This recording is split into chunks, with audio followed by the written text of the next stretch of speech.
दुनिया में हम बढ़ जाए और रूस चाहता था हम बढ़ जाए। इसी बीच अमेरिका ने पाकिस्तान पीओके का जो एरिया है जो हम लोगों से वो छीना है, उस एरिया में अमेरिका ने अपना सेना का एक अड्डा ले लिया जो गिलगिट नाम था। ये जब हम कश्मीर पढ़ाएंगे तब बताएंगे गिलगिट। तो रूस ने कहा कि तुमने गिलगिट ले लिया है, तो रूस इस गिलगिट के जवाब को देने के लिए अफगानिस्तान पर हमला कर दिया। तो क्वेश्चन आएगा, अफगानिस्तान पर हमला सबसे पहले किसने किया? तो रूस ने किया था हमला। किस लिए? क्योंकि रूस पाकिस्तान को घेरना चाहता था। अगर पाकिस्तान को घेर लेता तो वो अमेरिका के इस जो अड्डा लिया हुआ है यहाँ पर उसका जवाब दे सकता था।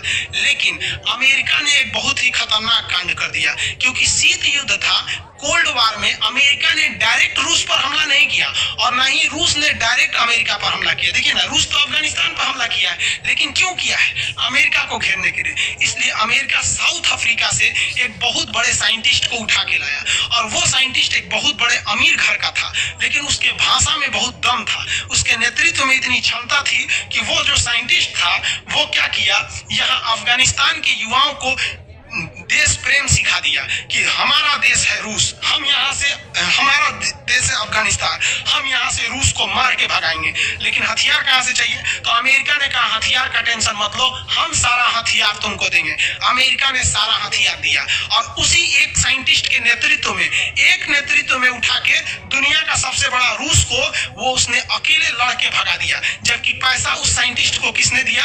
अमेरिका ने। जबकि हथियार उस साइंटिस्ट को किसने दिया? अमेरिका। जासूसी किसने सिखाया? अमेरिका।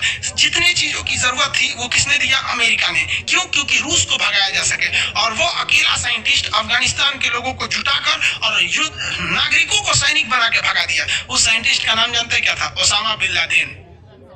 समझा गया? जब तक ओसामा बिन लादेन अमेरिका के लिए काम कर रहा था वो देश प्रेमी था, और जैसे उसने अमेरिका को ठोक दिया आतंकवादी हो गया।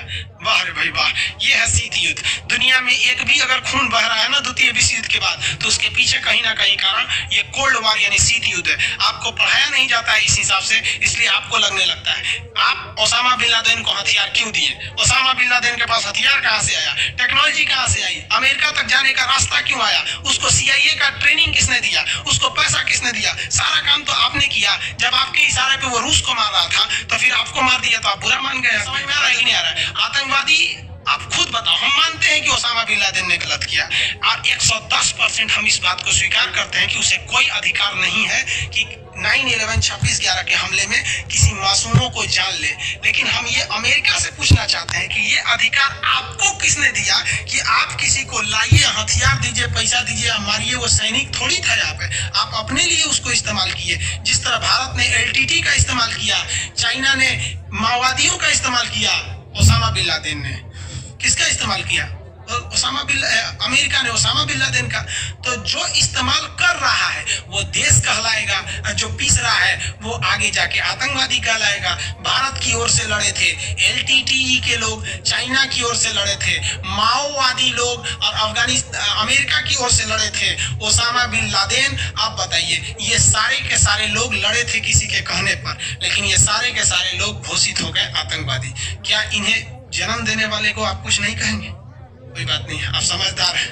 अफगानिस्तान से ओसामा बिन लादेन ने किसको भगा दिया? रूस को। लेकिन यही ओसामा बिन लादेन जो था वो अमेरिका से बदला लेना चाहता था, क्योंकि अमेरिका ने भी एक देश पर हमला किया था। यहाँ कि ओसामा बिन लादेन ने अमेरिका पे क्यों हमला कर दिया? तो इसकी कहानी पुरानी है। 1948 में अमेरिका ने फिलिस्तीन पर बम गिराया था और वहां के मुसलमानों को भगा दिया वहां से, और कहा कि यहाँ पर हम एक नया देश बनाएंगे, इजराइल। तो उसी इजराइल का बदला लेने के लिए अमेरिका ने, ओसामा बिन लादेन ने अमेरिका पे बम गिरा दिया और कहा अमेरिका से कि फिलिस्तीन पर जब तुमने बम गिराया था तो बोलो वहां के लोगों की क्या गलती थी।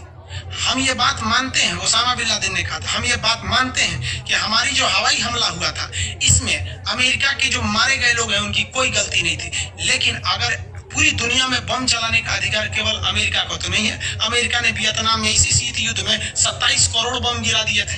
वहां का तो पूरा तहस नहस कर दिया था, 27 करोड़ बम गिरा था। हम आगे बताएंगे आपको। ये शीत युद्ध इतना छोटा तो है ही नहीं है, ये आज तक चल रहा है शीत युद्ध। तो दुनिया में सबसे ज्यादा जान लिया तो कोल्ड वॉर ने लिया। कोल्ड वॉर क्या था कि हम तुमको आगे नहीं देख सकते, तुम हमको आगे नहीं देख सकते। आज भी आप देखिएगा, आपकी जब पत्नी की आपका जब शादी हो जाएगा तो आपकी पत्नी में और आपकी ननद मतलब बहन में, ये वो दोनों तो ननद लगेंगे से ननद भौजाई, तो ननद भौजाई में आज भी शीत युद्ध चलता है। डायरेक्ट नहीं लड़ेंगे सब, लेकिन दूसरे को लड़वा देंगे सभी सब। इसमें समझदार व्यक्ति वो है जो समझ जाए शीत युद्ध क्या है, समझ में कि नहीं है। देखिए क्या हुआ, अफगानिस्तान का खामियाजा भुगतना पड़ गया म्यांमार के लोगों को। म्यांमार के लोगों को कैसे, देखिए सब लोग समझ रहे हैं लोग ना, किसी को कोई दिक्कत नहीं। अफगानिस्तान में एक जगह है बामियान, अफगानिस्तान का एक जगह है बामियान, उसकी राजधानी काबुल के पास है। उसकी अफगानिस्तान की राजधानी काबुल के पास है बामियान। इस बामियान में महात्मा बुद्ध की दुनिया की सबसे ऊंची मूर्ति थी। वो एक पहाड़ को काट कर बनाया गया था मूर्ति बामियान में। ये देखिए महात्मा बुद्ध की ये मूर्ति है। अब ये कितनी ऊंची होगी मूर्ति, अंदाजा लगाइए। यहाँ एक टूरिस्ट खड़ा हुआ है, यहाँ दिख रहा होगा आपको, ये खड़ा है ना, ये आदमी खड़ा है। इसके मूर्ति कितनी भयानक होगी। एक्चुअली में ये मूर्ति था ही नहीं। एक्चुअल में क्या था कि ये एक पहाड़ था। एक्चुअली में ये एक पहाड़ था। एक्चुअली समझते हैं, दरअसल सीबीएसई बोर्ड वाला ना बोलता है actually, oh my God actually, ये सब सीबीएसई बोर्ड वाला सबका मुहावरा है। तो देखिए ये एक्चुअल में एक पहाड़ था, विशाल पहाड़ था। इस पहाड़ को कारीगरों ने काट काट कर उसमें महात्मा बुद्ध की मूर्ति बनाई। अब अफगानिस्तान वालों ने आया तो बम मार के उड़ा दिया, तालिबान वालों ने। बताओ भैया, बताइए कितना मेहनत से बनाया था, बम मार के उड़ा दिया। इसका खामियाजा म्यांमार में कैसे भुगतना पड़ा। यहां तो मुस्लिम लोग अधिक थे, तो महात्मा बुद्ध को उड़ा दिए वहां से। अब यहां पर म्यांमार है। म्यांमार का ये वाला एरिया का नाम है रखाइन प्रांत में जो रहने वाले मुस्लिम है उनका नाम है रोहिंग्या। और यहाँ पे रहने वाले ज्यादातर बौद्ध धर्म को मानते हैं। और बौद्ध धर्म का मानना है कि आप पशु पर अत्याचार मत कीजिए, पशु की बलि मत दीजिए। लेकिन हमारे यहाँ आप देखेंगे तो दुर्गा पूजा में भी 10वीं कब बलि चढ़ाया जाता है, बकरे की 10वीं में कि 9वीं में बलि दिया जाता है ना वहां पर।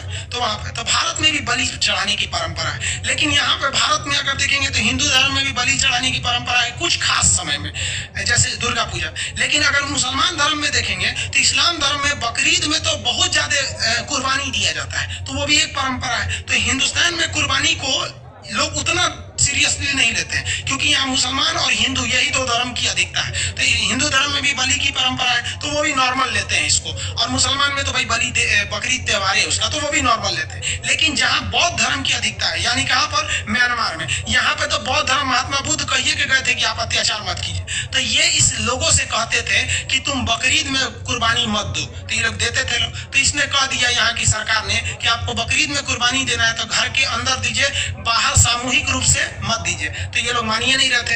तब तक यहाँ पर हो गया ये इन्होंने क्या तोड़ दिया, बम से उड़ा दिया। जब बम से उड़ाया था इन लोगों ने, तो इन लोगों ने उसका जरा भी विरोध नहीं किया। तो यहाँ के लोगों के दिमाग में एक भर गया कि ये लोग उसका विरोध नहीं कर रहे हैं। और यहाँ पे साथ में जहाँ इनकी अधिकता है तो वहां तो हमारा तोड़ दिए लोग, महात्मा बुद्ध की मूर्ति तोड़ दिए।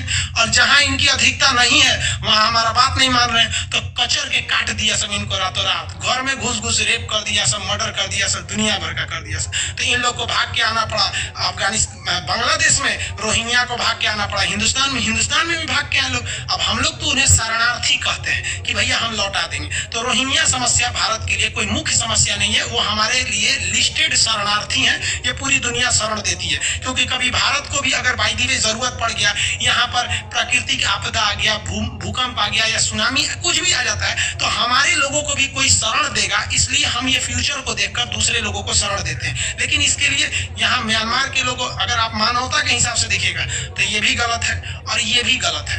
मेजोरिटियन की चीज को लेकर नहीं चलना चाहिए, वरना जहाँ आपकी अधिकता है वहां आप शेर बनेंगे, और जहाँ आपकी अधिकता नहीं है वहां आपको सुअर बना के मार देगा। यहाँ पर तो दोनों में अंतर है, ऐसा नहीं होना चाहिए दोनों में। तो यहाँ पे मुसलमान लोग अपना वर्चस्व दिखा रहे थे तो बौद्धों को खामियाजा भुगतना पड़ा। यहाँ बौद्ध धर्म वालों ने अपना वर्चस्व दिखा दिया तो मुसलमानों को खामियाजा भुगतना पड़ा। तो आप यहाँ पर अगर उस उस महात्मा बुद्ध की जो मूर्ति थी, आज अफगानिस्तान की अर्थव्यवस्था कितनी चौपट हो गई।